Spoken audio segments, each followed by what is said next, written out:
Welcome, dear listeners, to another descent into the abyss that is the shadow behind you. I am your guide through the forgotten corridors of history where the ghosts of the past refuse to stay buried. Tonight, we venture into the sweltering heart of 1893 Arkansas, a land of endless cotton fields, murky bayous, and secrets that fester like open wounds under the relentless sun. Our tale is one of the sinister sisters who turned Southern hospitality into horror. Imagine, if you will, a world where a warm smile hides fangs, where an offered glass of sweet tea conceals poison, and where the gracious invitation to "come on in and rest a spell" is the prelude to eternal silence. Picture this. It's a humid evening in late summer, the kind where the air hangs heavy, thick with the scent of magnolias and decay. The sun dips below the horizon like a bloodied coin, casting long shadows over the dirt roads that snake through the Ozark foothills. Travelers, weary salesmen, runaway lovers, desperate migrants trudge along these paths, seeking shelter from the encroaching night. And there, at the edge of a forgotten town called Whispering Pines, stands Thorn Manor. A grand old house, its white columns peeling like shedding skin, its wraparound porch groaning under the weight of unspoken sins. The sisters who own it, Eliza and Abigail Thorn, are the epitome of Southern charm. Eliza, the elder, with her silver-streaked hair pinned in a neat bun, her eyes like polished obsidian, always ready with a plate of pecan pie and a sympathetic ear. Abigail, younger and more vivacious, her laughter like tinkling bells, her dresses flowing like river mist, drawing in the lonely with promises of comfort and companionship. But oh, dear listener, beware the honeyed words of the South. For beneath that veneer of hospitality lurks a horror that would make the devil himself shudder. These sisters, bound by blood and something far darker, transformed their home into a trap, a web spun from smiles and suppers, ensnaring the unwary. What drove them to such depravity? Was it greed, madness, or a curse whispered from the graves of their ancestors? As we peel back the layers of this chilling saga, you'll feel the chill creep up your spine, the shadows in your own room growing longer. Stay with me, if you dare, as we uncover the truth behind the Thorn sisters' reign of terror. For in the quiet of the night, you might just hear their invitation echoing, "Come on in, stranger. We've been waiting for you." And pause for effect with ambient sounds, a distant owl hoot, the faint drip of water from Spanish moss. Let us begin at the roots of this twisted tree. The year is 1893, a time when Arkansas was still licking its wounds from the Civil War's aftermath. Reconstruction had come and gone like a fever dream, leaving behind a landscape scarred by poverty, lawlessness, and the ghosts of slavery. Whispering Pines was no exception, a speck on the map, nestled between the Arkansas River's sluggish bends and the dense, impenetrable forests where outlaws like the James Gang once roamed. It was a place where folks clung to traditions like Lifeline's church on Sundays, family suppers, and that unbreakable code of Southern hospitality. Bless your heart, that say, but sometimes that blessing carried a curse. The Thorn sisters inherited their manor from their father, a Confederate veteran named Ezekiel Thorn, who returned from the war a broken man. His mind shattered by the horrors of Shiloh and Gettysburg. Whispers in town spoke of him muttering about debts to the devil before he vanished one stormy night in 1885, his body never found. Some said he drowned in the bayou. Others claimed he was claimed by something older, something that slithered in the shadows of the old Native American burial mounds dotting the land. Eliza, then 35, and Abigail, 28, took over the property, turning it into a boarding house for wayfarers. Thorn's Rest, they called it, a beacon for those traversing the dusty trails between Little Rock and the western frontier. At first, it seemed a godsend. Travelers raved about the sisters' generosity, homemade biscuits slathered in butter, quilts warmed by the fire, stories shared under the glow of oil lamps. But soon the disappearances began. A peddler from Missouri, last seen accepting a room for the night. A young couple eloping to Texas, their wagon found abandoned miles away, horses starved but unharmed. A banker from Memphis, carrying a satchel of gold coins, who checked in and never checked out. The local sheriff, a lazy sort named Harlan Crow, dismissed it as folks just movin' on. But the townsfolk knew better. They spoke in hushed tones at the general store, eyes darting to the manor on the hill. Them Thorn girls, they'd murmur, always smellin', but their eyes, cold as a grave, as the months wore on the horror escalated. One survivor, a drifter named Silas Reed, stumbled into town one dawn, babbling incoherently. His skin was pallid, eyes wild, as if he'd stared into the abyss. "The tea," he gasped to the doctor, "burned like fire, and the whispers. Oh God, the whispers from the walls." He died hours later, foaming at the mouth, his autopsy revealing traces of arsenic and something unidentifiable, perhaps belladonna, or a brew from the forbidden herbs growing wild in the sisters' garden. What secrets hid within those walls? Eliza, the strategist, kept meticulous ledgers, not just of guests, but of their possessions, their vulnerabilities. Abigail, the seductress, wove her spells with flirtatious glances and lingering touches, disarming even the most cautious. Together, they were unstoppable, their bond forged in the fires of a traumatic childhood under their father's tyrannical rule. But was there more? Rumors persisted of a hidden cellar beneath the manor, where the sisters conducted rituals under the full moon, invoking spirits from the Choctaw legends that once dominated the land. Sacrifices, they said, to appease the hungry earth. Her build tension with sound effects, creaking floorboards, a woman's soft, eerie laughter fading into the distance. As we delve deeper, imagine yourself there, dear listener, knocking on that weathered door, the knocker shaped like a serpent's head. Eliza opens it, her smile wide but her eyes unblinking. "Why, hello there. You look weary from the road. Come in, come in. We've got just the room for you." The air inside is cloying, scented with lavender and something metallic, like blood. Abigail emerges from the kitchen, apron dusted with flour, holding a tray of steaming cornbread. "Supper's almost ready. Tell us your story, stranger. We love a good tale." But as you sit at their table, the candlelight flickering, you notice the oddities. Portraits on the walls with eyes that seem to follow you. A grandfather clock that chimes 13 times at midnight. And in the quiet moments, a faint scratching from below as if something, or someone, is trying to claw its way out. This is only the beginning. Hold tight, for the shadows are closing in. What horrors await in the heart of Thorn Manor? Stay tuned as we unravel the web thread by thread. Now, let us step fully into the nightmare, dear listeners. The year 1893 dawned like any other in Whispering Pines, birds chirping in the dawn mist, farmers tending their meager crops, the Arkansas River murmuring its eternal secrets. But beneath this facade of normalcy, the Thorn sisters were weaving their deadly tapestry. Eliza Thorn, born in 1858 amid the rumble of approaching war, was the architect of their sins. Tall and gaunt, with skin like parchment stretched over bones, she possessed a mind as sharp as a razor. Her father had taught her to read from forbidden books, tomes on alchemy and poisons smuggled from Europe, instilling in her a fascination with the macabre. Abigail, 5 years her junior, was the flame to Eliza's shadow curvaceous.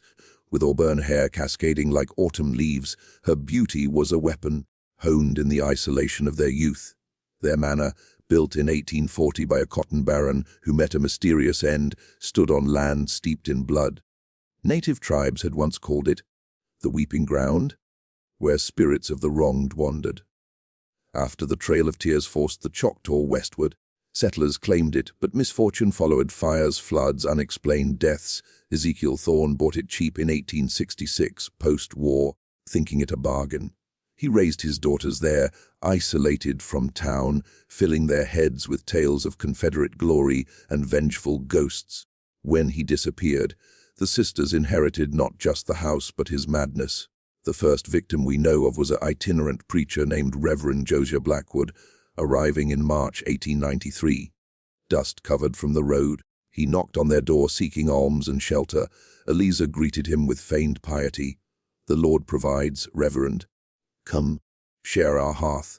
Inside, the parlor was a shrine to deception, lace doilies hiding stains, crystal decanters gleaming with tainted wine. Abigail served supper, freed catfish from the bayou, collard greens simmered in secret herbs, and a pie laced with just enough arsenic to mimic fever. As Blackwood dined, the sisters probed his secrets. "Tell us of your travels." Abigail cooed, her hand brushing his. He spoke of his mission to save souls in the wilds, his satchel holding donations from faithful flocks. By midnight, he retired to the upstairs guest room, its four-poster bed draped in mosquito netting like a shroud. In the wee hours, the poison took hold, sweats, convulsions, visions of demons clawing at his soul. Eliza and Abigail watched from the shadows, their faces impassive. "It's the Lord's will," Eliza whispered, as if justifying the act. Come dawn, Blackwood was gone, his body dragged to the cellar, stripped of valuables, then buried in the garden under rose bushes that bloomed unnaturally red. His horse was sold in the next county, his Bible added to their collection of trophies. This pattern repeated law, poison, dispose. But the sisters weren't mere thieves. Their motives ran deeper, twisted by a ritual they called the offering. In the cellar, amid jars of preserved organs and flickering candles, they chanted incantations from their father's books, believing each soul fed an ancient entity beneath the house, a spirit that granted them eternal youth and protection. Enter Elijah Harper, a young surveyor from Little Rock in May. Handsome and ambitious, he arrived mapping routes for the expanding railroad. Abigail took an immediate shine, her flirtations bold. "A strong man like you deserves a proper welcome." Over dinner, she slipped laudanum into his whiskey, making him pliable. As he slurred his words, Eliza interrogated him about hidden treasures in the hills, old Confederate gold rumored buried nearby. Harper, in his daze, revealed a map. That night, in the throes of passion feigned by Abigail, he succumbed to a fatal dose. His screams echoed through the manor, muffled by thunder, but not all went smoothly. In June, a family of 4, the Millers, migrants heading west, checked in. The parents, exhausted, accepted the sisters' hospitality while their children, a boy of 10 and girl of 8, played in the yard. Eliza dosed the stew with nightshade, but the boy, picky eater, refused his portion. As the parents writhed in agony upstairs, he overheard the sisters' cold discussion. "The little ones will fetch a price in the shadows." Terrified, he fled into the night, reaching town by morning. His tale sparked the first real suspicion. Sheriff Crow, prodded by the mill owner's wife, visited Thorn Manor. Eliza met him at the door, all sweetness. "Why, Sheriff, what a pleasure tea." He searched superficially, finding nothing amiss. The cellar hidden behind a false wall. Crow left unconvinced but unwilling to challenge 2 respectable ladies. Meanwhile, the Millers' bodies joined the others in the garden, their wagon dismantled for parts. The summer heat intensified the horror. Mosquitoes buzzed like omens, the bayou steamed with fetid vapors. More victims followed, a gambler with a fat purse, poisoned mid-card game, a widow seeking companionship, smothered in her sleep. Each death fueled the sisters' delusions. Eliza began hallucinating their father's voice, urging more sacrifices. Abigail, addicted to the thrill, collected locks of hair, weaving them into a macabre quilt. By August, whispers in whispering pines grew to a roar. Vigilantes talked of storming the manor. But the sisters, cunning as foxes, adapted. They invited select townsfolk for teas, dosing skeptics subtly to induce doubt or illness. One critic, the blacksmith, died of apoplexy days later. Her pause with sound effects, distant screams fading into bayou croaks. As part-eye closes, the stage is set for escalation. The sisters' web tightens, but cracks appear. A stranger arrives, one who senses the darkness. Hold your breath, listeners. The true terror unfolds next. The autumn of 1893 brought a chill to Arkansas, but no relief from the suffocating dread enveloping Thorn Manor. Leaves turned crimson, mirroring the blood on the sisters' hands. Eliza and Abigail, now paragons of infamy in hushed circles, pressed on with their gruesome hospitality. But fate, that cruel jester, introduced a catalyst, Dr. Nathaniel Voss, a physician from New Orleans, versed in the occult and forensics. Voss arrived in September, ostensibly to study local flora for medicinal purposes. In truth, he chased rumors of disappearances drawn by his own haunted past. A sister lost to similar predators in Louisiana. Voss knocked on the door under a harvest moon, his valise heavy with instruments. Eliza, sensing something off, hesitated, but invited him in. "A doctor." "How fortuitous. We've had a touch of fever round here." Abigail, ever the charmer, batted her lashes. "Stay as long as you like, doctor. We'll make you feel right at home." Over supper, venison stew laced with subtle toxins, Voss probed gently. "I've heard tales of wayfarers vanishing. Any truth to it?" The sisters exchanged glances, Eliza's smile tight. "Folks come and go, doctor. The road calls him on." That night Voss feigned sleep, his room adjacent to the cellar entrance. He heard it, the scratching, the muffled moans. Slipping downstairs, he discovered the false wall, prying it open with a poker. The sight within froze his blood, a chamber of horrors. Jars lined shelves, floating eyes staring accusingly, bones arranged in arcane patterns on the dirt floor, and in the corner a fresh grave, earth still loose. But before he could flee, Abigail appeared, silent as a ghost, a chloroform rag in hand. "Curiosity killed the cat, doctor," she hissed. Voss awoke, bound in the cellar, the sisters circling like vultures. Eliza lit candles, revealing runes carved into the walls, symbols from Choctaw lore mixed with European witchcraft. "Our father taught us well," she intoned. "The entity below demands tribute. Your soul will sate it." Voss, resourceful, had hidden a scalpel. As Abigail leaned close, her breath hot with madness, he slashed free, stabbing her in the thigh. Chaos ensued, screams, overturned lanterns setting fire to drapes. Voss escaped upstairs, but Eliza pursued, wielding a hatchet. The manor blazed, flames licking the night sky like infernal tongues. Townsfolk, alerted by the glow, rushed to the scene. Voss staggered out, shouting warnings. Inside, the sisters fought the inferno, their bond fracturing. Abigail, wounded, blamed Eliza. "Your rituals brought this," Eliza retorted. "Your weakness invited him." As the roof collapsed, they retreated to the cellar, the entity, perhaps real, perhaps delusion, whispering promises of survival. Rescuers found no bodies at first. The fire consumed much, but digging revealed the garden's secrets, dozens of skeletons, some with flesh clinging, poisoned teeth marks on bones. Voss, recovering in town, detailed the horrors, the rituals, the poisons derived from local plants like Jimson weed and oleander. "They weren't just killers," he said. "They were priestesses of death, turning hospitality into sacrifice." But the tale twists further. Weeks later, sightings began, shadowy figures in the bayou, women's laughter on the wind. A traveler claimed 2 sisters offered him shelter in the ruins, their faces charred but smiling. Sheriff Crow, investigating, vanished himself. His badge was found floating in the river, etched with a serpent symbol. The climax came in November, during a storm that flooded the land. Voss, obsessed, returned with a posse. They breached the rebuilt false wall, the cellar intact, unnaturally cool. There, Eliza and Abigail waited, unharmed, their eyes glowing with otherworldly light. "Welcome back, doctor," Eliza purred. "We've prepared a feast." The battle was fierce, gunfire, incantations, the ground trembling as if something awoke below. Voss shot Eliza, but she laughed, blood bubbling. Abigail lunged, poisoned nails raking flesh.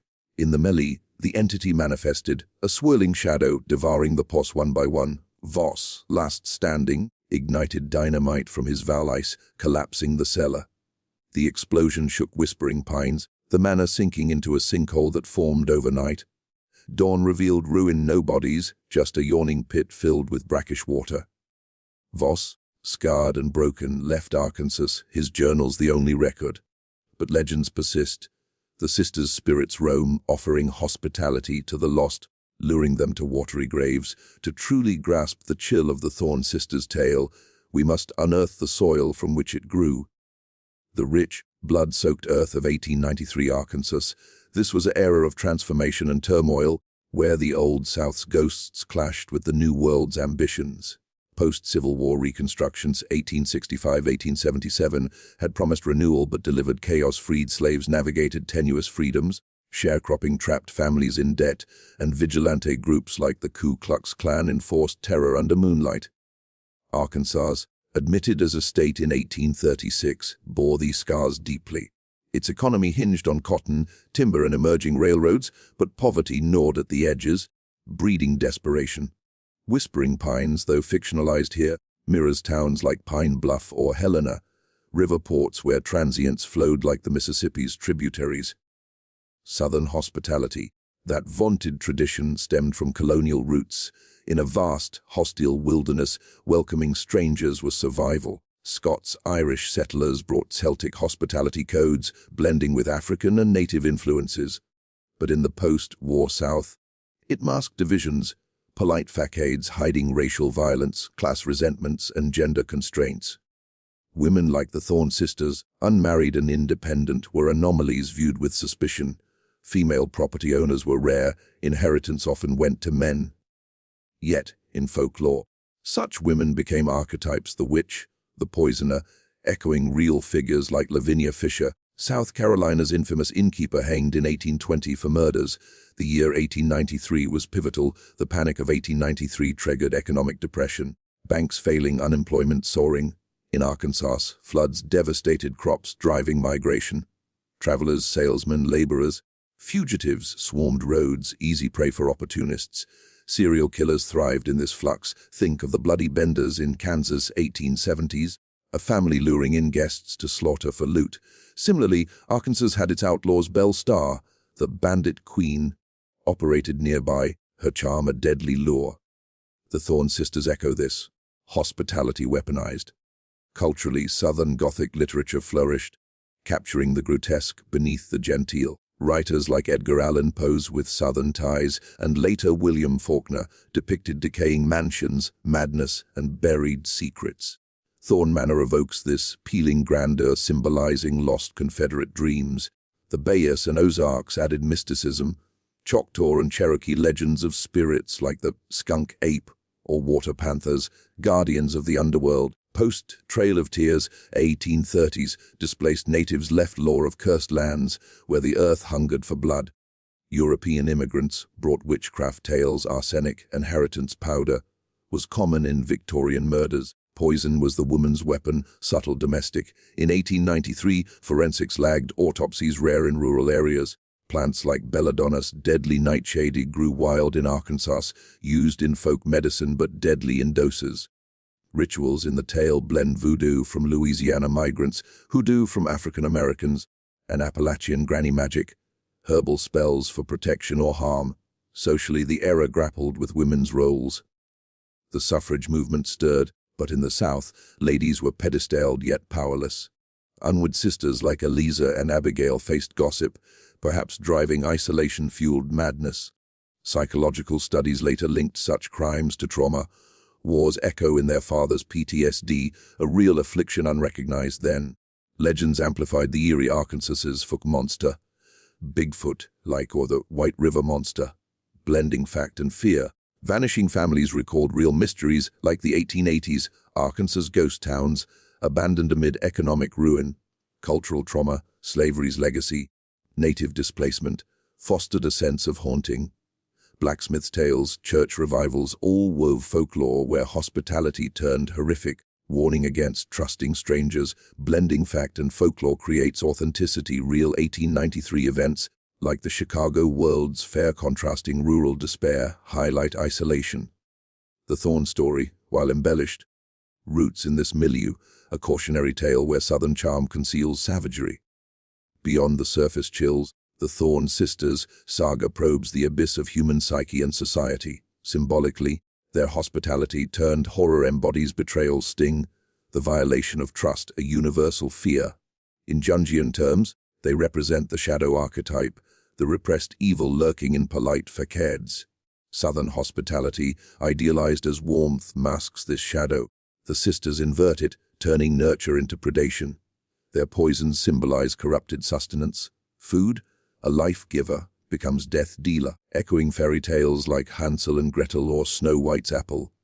Psychologically, their bond suggests symbiotic madness, folie de deux, where shared delusions amplify horror. Eliza's intellect, Abigail's sensuality form a deadly duality, mirroring split personalities. Trauma from their father implants this. War's violence begets domestic terror, a cycle of cultural PTSD.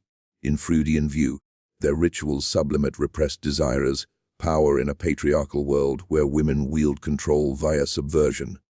Thematically, it connects to cultural trauma post-Civil War South as a haunted house, Reconstruction's failures breeding ghosts. The manor symbolizes decaying aristocracy, its cellar the buried sins of slavery and conquest. Native spirits invoke colonial guilt, the land's hunger, a metaphor for exploited earth and peoples. Universal fears of the author, surface, travelers as intruders punished for invading sacred space. Human nature's dark side shines greed, yes, but deeper, the thrill of power. The sisters' offerings suggest religious fanaticism twisted, hospitality as sacrament profaned. In existential terms, it questions free will. Were they cursed or chose evil? This echoes Camus' Absurd, where meaninglessness drives atrocity. Ominously, it reflects gender dynamics. Female killers subvert expectations, their charm disarming. In a misogynistic era, their agency terrifies challenging male dominance. Thematically, isolation breeds monstrosity, rural Arkansas as a pressure cooker for deviance. Connecting to modern fears, hospitality apps like Airbnb echo the tale's warnings, strangers in homes trust commodified. Psychological horror films like The Invitation draw from this, where dinners turn deadly. Ultimately, the story haunts because it unveils the uncanny familiar turned frightening, smiles hiding screams. It probes our nature. Could we, under duress, become the sisters?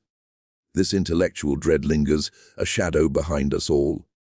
As our journey through the shadows concludes, dear listeners, let the tale of the sinister sisters seep into your bones like Arkansas's fog. Eliza and Abigail Thorne, architects of a hospitality that devoured souls, remind us that evil often wears the mask of kindness. Their manor, now a sunken scar on the land, whispers still, invitations carried on the bayou breeze, luring the unwary to depths unknown. What became of their legacy? Whispers persist in whispering pines, renamed but not redeemed. Travelers report eerie encounters, a roadside figure offering shelter, vanishing at dawn. The entity's hunger, if real, endures, a metaphor for unending human vice. Voss's journals, preserved in obscure archives, warn of such darkness, urging vigilance. Yet the true horror is introspection. In our world of feigned smiles and hidden agendas, are we not all potential hosts or guests in this macabre dance? The South's ghosts teach us, beneath civility lurks savagery, waiting for a crack to emerge. Thank you for joining me in the shadow behind you.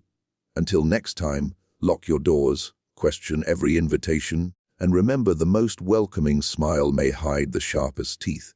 Sweet dreams, or perhaps none at all.